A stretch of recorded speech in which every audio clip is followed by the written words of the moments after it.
that same style of play. He's going for that Ling Muta Baneling once again, but that early edge that he got by stuffing Alive's Blue Flame Hellion push gonna set him pretty far ahead right now. Got his third base very comfortably up and running. Yeah, I think TLO is actually going to feel pretty good about this, because not only is his third up and running, he defended well against the Hellions, but the Mutas aren't going to have a lot of anti-air to cause some trouble, and Alive's army is just going to be smaller because he went for all these Hellions. It's a lot of minerals, and look at this, TLO cleaning up even more. He's still trying to chase down these Hellions. He's got to be careful. Those Zerglings decent micro taking some hits, so Alive only losing one Hellion right there in spite of the efforts of TLO, but as long as he keeps them off the drones, that's what's important. Yeah, exactly.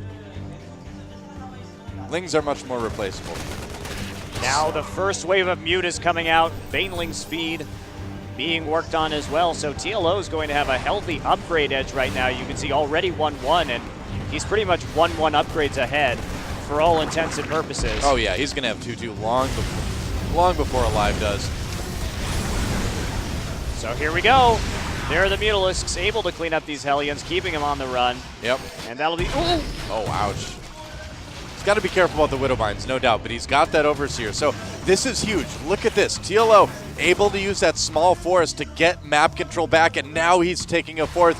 And this is probably the best chance we've seen yet today of Zerg getting a fourth base up on this map and against Alive in general, honestly, unless you're talking about Soul Key. But TLO not in a bad spot at all. No. It's still a very even game, though.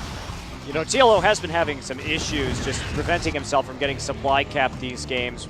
Losing Overlords, not quite having quite enough in order to keep up with his production. You know, Alive actually supply capped right now as well, honestly. Is finishing up some supply depots, and they're finally getting a little bit of breathing room. But you know, when you play Zerg, too, and I'm sure you know this, you were a Zerg player for a while, too, is you need to get those Overlords out there. You need to accept that you're just going to lose some to Vikings because that scouting information is just so important. Just a matter of keeping up with the Overlord production to replace them at the same time. So, well, here we go. Alive trying to put down some pressure on this fourth, but forcing a couple cancels right there, but they immediately go back down again. So more Spine Crawlers. He's actually getting a pretty good, solid defensive wall up there to prevent harassment, particularly from these Hellions. And the Mutalisk count is growing ever higher. Is 5 more finished, and they're getting that +1 attack. Infestor's also almost out on the board, and the Hive finishing for TLO. He is looking like he's in a pretty good place this game. He's going to get a lot here. In fact, he gets everything. That medevac not even escaping. Nice little poke by TLO to take that out. Now, here's the crazy thing. It shows you just how insane Alive's macro is he's actually still 20 supply ahead at this point, but honestly, it's not that big of a deal because TLO has that map control, and very soon on 4 bases, he's going to be able to catch up and exceed, not to mention he's been spending a lot of money on upgrades too, things that aren't units. Yeah, so. tech, I mean, he got his Hive, he's now getting that Ultralisk Cavern as well, so he's been really putting his money hard into the realm of the tech and the upgrades. Yep. Gotta lose a Queen, and Alive, this may be his moment to strike, but the Baneling's coming through, and they take out a lot of those Widowmines. The Marine's still going to be dangerous, but the Fungals. Misses the Fungals. Yeah, still a good deterrent. 2 medevacs coming into the main, though. Make that the second and third medevacs, rather. There's already one in there. Yeah, he's gonna have to back off. Too many Zerglings right now. So, yeah. Coming there. Another medevac finding a Spore Crawler, actually, and these Marines just gonna drop to their deaths. That one's not gonna work so well, yep. Meanwhile, outside the third and the fourth, well, looks like Alive's going to try to get the fifth as well. TLO coming in. Some big hits, but so far able to push it back. He needs those Banelings to connect. He needs to pull back the Mutas now. Will there be a Fungal? No, not just yet. Now there's the fifth under pressure, but TLO's really done a lot to even out the supply right here. Yeah, he needs to do something about Alive's third base, though. He can't just sit and defend all day.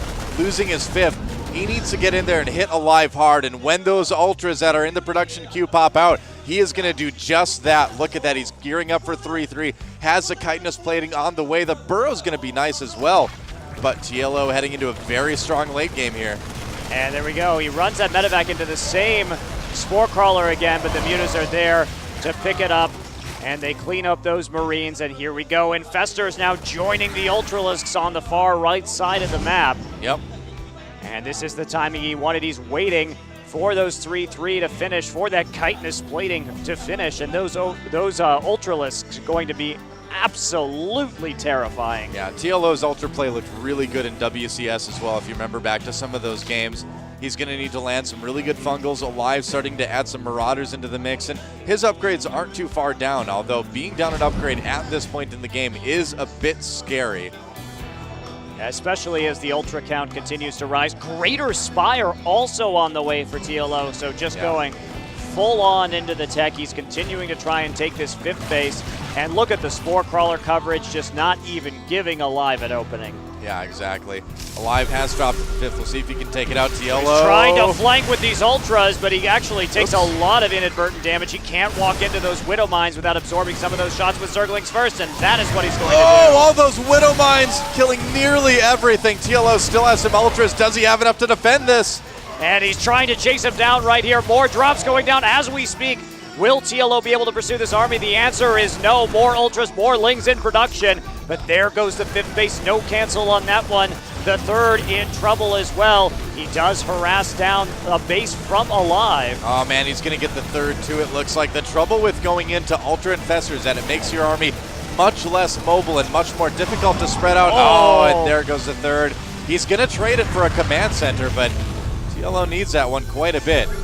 And here we go, Ultra's coming in again. A great fungal, a fantastic fungal growth from TLO. He's going to take it out, and a big win for TLO. Oh yeah, absolutely. I mean, we haven't seen it, but I believe he's been harassing a little bit at the 3rd, but Alive not giving up yet. These drops have started to do damage, but TLO so far holding on. Now he's got that Greater Spire, but he hasn't really been using it for those Broodlords yet. No Corruptors out. He's just been working with the Infestor Ultra combination, but he does have that in his back pocket. He can break it out if he needs to. And having that Greater Spire is going to be so important because Alive just won't have the resources to handle both the Marauders for Ultras and the Vikings for all the Corruptors and Broodlords. This is going to be a critical snipe right here. He's going to stall out those Zerglings if he can pick up that spawning pool. And look at that, TLO already building another one, just saying, I'm going to sacrifice it. Nice transfuse there too, but he needs to be very careful, pulling the entire army back right now. All right, well, 3-3, nearly complete for Alive. So, whoa. That was different. That Queen decided to follow the medevac. She's like, don't leave me.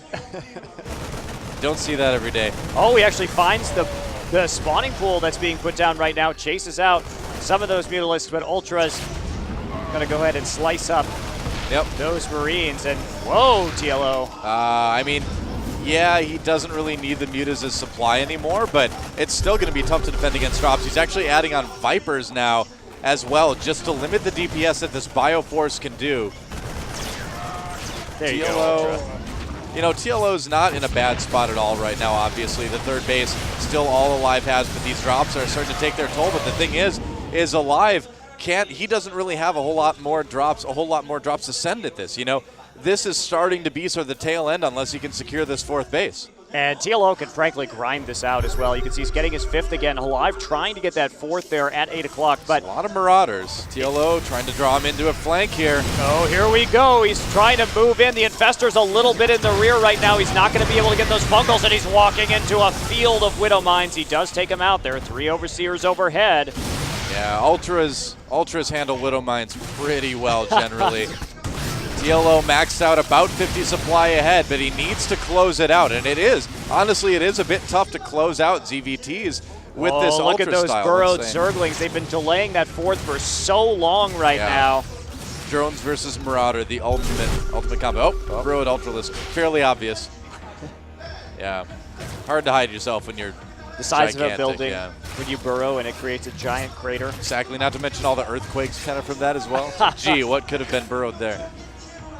Hard to hide. So, Alive with a strong army, but this army is really all he has. If TLO can crush this army, Alive will have a hard time replenishing it at this point. Now, he did just get his 4th. So if he can sustain that, if TLO can't do anything about the 4th, Alive is going to be back in the game, but TLO has this moment right now. Viper with the abduct straight into an... Oh, he missed. No. He missed there we go. There's the fungal. All right. He's going to have to use a lot of energy taking this out, unfortunately. And he's going to walk into a Widow Mine a little bit right there, but it's okay. He does keep that up. Another drop going down, however, another fungal. being used to prevent any kind of damage. Queens going toe-to-toe with the Marauders, but the drops continuing. These drops are really what's keeping alive in this game right now, like so many of his TVZs. And it's allowed him to get this 4th base, too. And actually, TLO was attacking his own spawning pool to get back there. Oh, no. So he's down a spawning pool one more time. And he's not... Well, he may have another one, actually, somewhere. Well, yeah, he definitely does. He's adding on some more lings, but... And I'm sure he started to make it when he noticed that could happen. In the first place, he's going to lose his 5th, though, it looks like. And Alive just able to sort of poke forward, and can he get a flank? Alive just basically knows. He just doesn't want to fight. He's like, I'm just going to keep dropping and not fight you. Oh, but he has to. He's getting forced to. Blinding clouds going down from the Vipers as well, just to keep this assault going. An Ultralisk part being pushed ahead of TLO's army, and here we go. He's engaging the Marauders. He's engaging the Planetary. Yeah, TLO really needs to take this 4th base. He cannot leave before this Planetary is dead. Does he have enough? He does! And that is huge. Alive down to basically no income of TLO.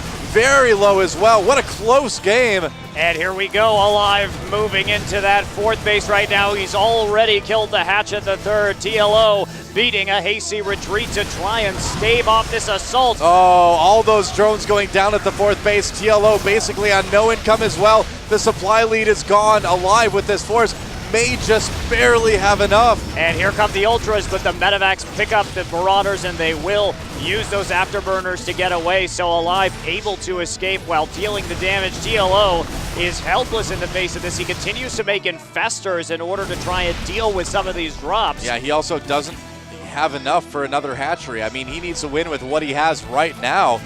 Alive can move some of his bases if he needs to, but both of these players in the position where every unit is crucial, and as I say that, Alive losing a full medevac. To a Spore Crawler, no less. So TLO, we're dead even in supply right now. He's absorbing Widowmine hits. I like to think that Ultralisk just like caught it in his teeth, and he was like, no problem there. All right, so TLO with a little bit of a supply lead again. Keep in mind, the supply important now because there's just simply not a lot of new stuff coming out. No, Alive, though, no mining now. Yeah, well, Alive using up the rest of his minerals. He did have a bit of a bank saved up. TLO needs some support for these Ultras. Oh, he needs to get those fungals. Investors have never really in this game been right up into the front in order to get some fungal growth up. He finally gets some, but will it be enough? A lot of Ultralisks right here. TLO pushing ahead. The kiting from Alive, and looks like Alive is just slowly throttling TLO. He's now taken that 50 supply lead. These Ultras can never close the gap. Finally, they take out the Marines and Marauders and clean it up, but TLO at 50% of the supply. Yeah, and Alive has more where that came from. The bank coming in. TLO trying to start another hatchery at his 3rd base location. He's got a couple more going up. Okay, good. He did block the 4th, so he's still got a little bit of a chance. And there's the burrow. Oh, I just want to burrow up right there, yeah.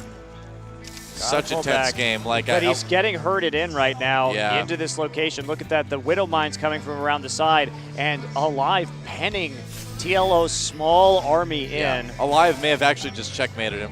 Wow. He's got to sneak out somehow. He's trying. And there we go. Distance mining, but TLO using that creep in order. Oh, he's targeting the infestors. Oh, no! Loses 2, maybe even 3 there. I didn't quite see, and TLO can't afford to lose those. It's getting pretty tough for our German Zerg player here.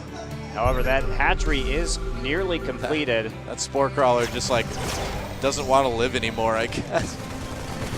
He could just burrow, but no. So a few Marines moving out right now, but only 4 of these Ultralisks left and 3 Infestors. He gets a fungal off, but I think this may be the end of TLO. The last 2 Ultras for TLO. The Infestors go down. GG! And Alive takes down Liquid TLO 2-0, knocking him out of the tournament and moving himself onto the next round. Well fought game 2 by TLO, but in the end, Alive just a little bit too strong. I mean, just in too many places at once. The multitasking from Alive really, really helped out quite a bit. TLO just unfortunately unable to quite close out that game. A fantastic last game, though. Very exciting from both of our players here. Oh, definitely. TLO and Stefano will not be advancing from Group A, and that leaves Alive and, of course, Sulky moving on to the quarterfinals. Yep, that's right. Group A is done. And so, TLO will have another chance at the next WCS season. That'll be starting in a few weeks, I think. Indeed. Well, despite having a little bit of a rough time here in Seoul, he really did have a fantastic season and is showing a lot of strength right now in terms of his career. Yeah, absolutely. A great season from Liquid TLO, making it to the finals. Just not quite able to handle Sulky and Alive. Two tough opponents, though, for him. Sulky especially, really rough, and Alive, you know, just plays in a way that's difficult to sort of handle. Indeed. Well, the games are still going on, guys, on our B stream, by the way. Group B definitely go over there. Ongoing. So please check that out. We are going to take a little bit of a break before we head into groups C and D. So be prepared for that. But in the meantime, go show Apollo and Day 9 your love on that B stream. That's right. Got Double Sean over there, so definitely check that out. I'm going to try to kind of go watch those games as close as I can. Yep, try to see those. That's like kind of one of the rough things about casting an event like this is that you miss like half the games. You know, you don't get to see them as much, and it's like you get home at night, you're so tired, and you try to watch VODs, but you fall asleep during like the start of game one. And yeah. Does make it just a little bit tough. But we've got lots more StarCraft again going on in the B stream right now, and then we're going to head into yet another dual tournament group from on both streams again. We're going through all of the round of 16 today. Yep, that's right. Yeah, so do not go anywhere. Plenty more StarCraft where all of this came from, and it's going to be a lot of fun. I mean, it was a really interesting Group A. I mean, Sulky crushed everybody. I mean, he's WCS Korea champion. That's not terribly surprising to see that. Yep. And then, you know, we did have TLO doing very, very well against Stefano, of course, but then just not quite able to win that ZVZ against Sulky, not quite able to take the TVZ against Alive. And I feel like, again, you know, we need to give Alive a lot of credit, too. It looks like we are going to go ahead and switch over to the other group. So there you go. Ryung versus KangHo, a TVZ on Whirlwind, a map that we have not seen at all in Group A. Indeed. All right. Well, the nice thing is that we've moved into the very beginning of it. So I guess we have all games cast on both channels. That's interesting. This is like the most casted game of StarCraft 2 of all time. Yeah. There's got to be like a Guinness World Record for that, apparently. And that early Roach Warren got spotted, so it got canceled, it looked like, by KangHo. We're just now coming into this. I have to scoot over by Monte Cristo so I can actually see the It's all right. Cuddle up, Doa. Screen here. Oh, I will. I will. Looks like a third command center from Ryung as well. Well, so getting our bearings in this game so far. And this is only the losers match, actually. So Group B, like a little bit far behind. It says yeah, it is. Yeah. Yeah. It is indeed. Well, let's see what these players have in store in a third command center for Ryung, and we've already seen that third base taken by KangHo. Yep. So pretty fast expansion right here. And KangHo, if you guys are unfamiliar, he used to be known under the well-known tag of Luzira. Yeah. So an old player with a new name. I'm actually, because I don't know, because we were just casting that series, I'm actually going to look this up on Liquipedia and see who won the last one. I have no idea. Bear with me, guys, because I want to be able to talk about Here, I got it for you. This group here. Oh, you do? Okay, great. Who do we got? Well, give us just a second, guys, because we're just getting our bearings as well. And so it looks like Alicia has moved through in Group B 2-0. Oh, wow, no way. So he actually beat MVP with a 2-1 map score. Yeah, wow. And now we're in Ryung versus KangHo here in the losers match. And, of course, in the last match, that will be MVP versus the winner. Yeah, nice performance for Alicia, apparently, here today from Axiom. Well done. So, interestingly enough, we've got Blue Flame on the way from Ryung. So, something a bit akin to what we saw from Alive in the last game here, in a game a little while ago. And here's the thing about this, is that he's going Blue Flame along with the double Evo chambers. So, just kind of augmenting these Blue Flame Hellions with a lot of very quick updated bio, which is kind of interesting. So it's going to be really on KangHo to sort of defend against these Hellions and then just be ready for it, obviously. But well, we do have those double upgrades going down. KangHo opting for some Roach play this time around. Ranged upgrades and Roach speed. Hi, Ryung. Yeah. This looks very familiar, doesn't it? Ryung rolling in with the Blue Flames. We did see this last game as well. Good surround on those Queens, taking out 2 immediately. Yeah, it's amazing. And now, look at that block, though. He's trying to create a wall. He gets the 2 Evo chambers down, so it looks like KangHo will be safe for the moment. You know, if he targets, that's a lot of Hellions. He can go ahead and target one of these and get it down, but he's not going to for a while. It does take a long time. KangHo continues to make Evo chambers too, so. Yeah. But he's hiding these drones well for the moment, but there's a hole. There is no hiding from these Hellions. Oh, does he see it? Oh, he finally spots it. Uh-oh. Nice splitting. How many will he save? Probably 0. Yeah, I think you're right. Oh, man. Oh, 2. That's, well, 2, okay. Still pretty rough for KangHo. And it's very similar, actually, to what we saw in one of the earlier games in Group A, where these early Blue Flame Hellion pushes have the potential to do a lot because of just the sheer number of Blue Flame Hellions that are out. Yeah, pretty terrifying build. And again, we see the same kind of build. Ryung switching into that 3 barracks. He's already teching. He's already getting those bio upgrades. Yeah. So pretty cute little transition that we're seeing from these Korean Terran players. Yeah, definitely. Man, I wonder if anyone right now is just like turning on all the streams and having all the commentators go at once in the same game. That would just be like commentating insanity, man.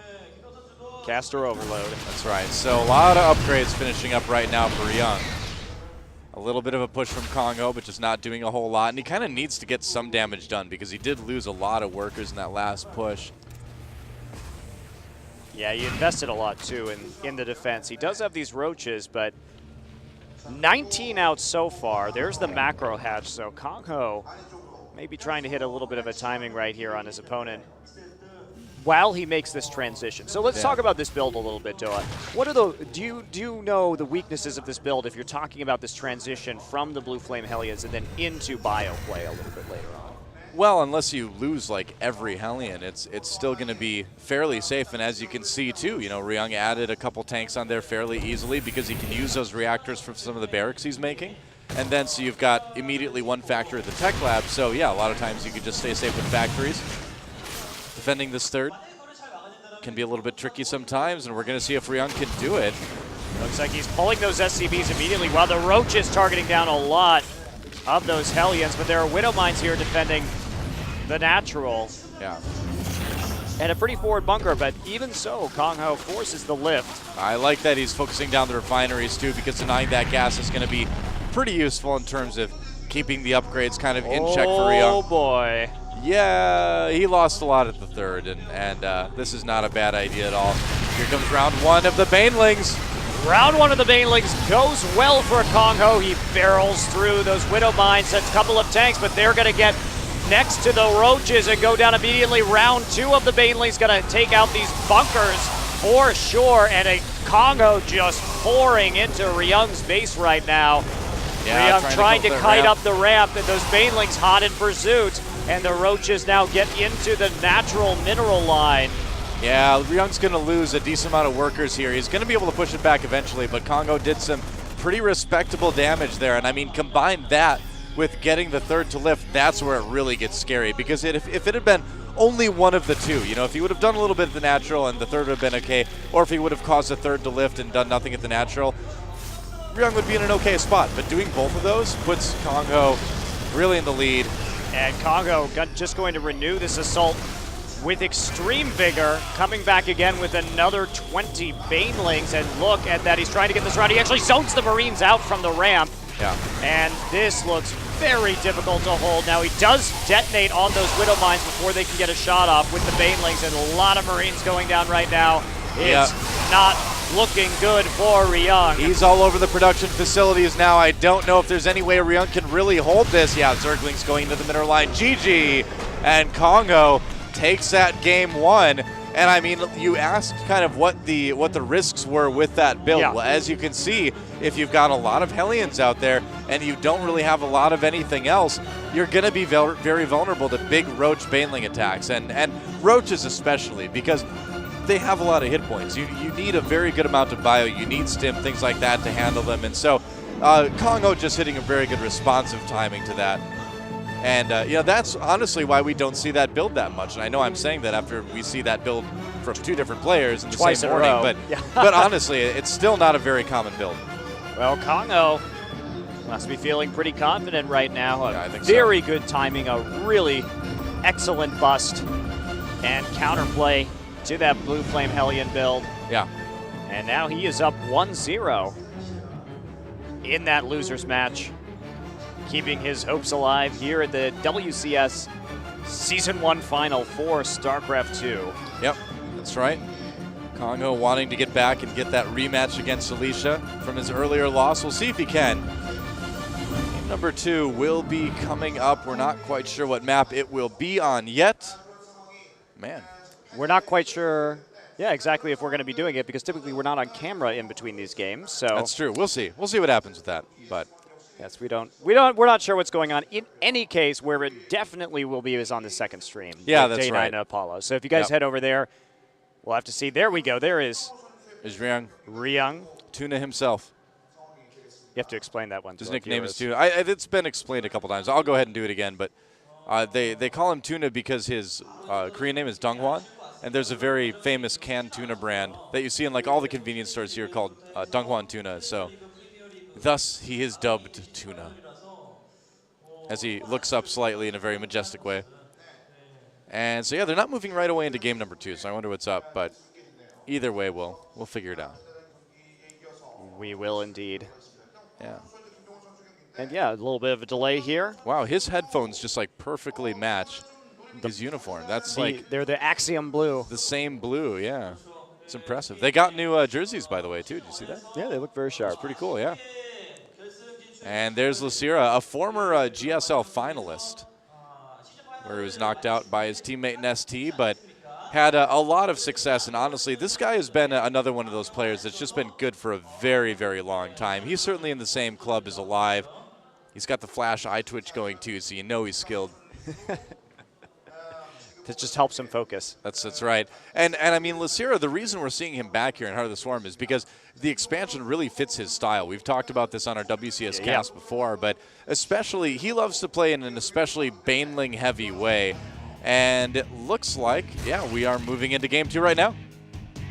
Interesting. Well, here we go, guys. KangHo versus Ryung, game 2.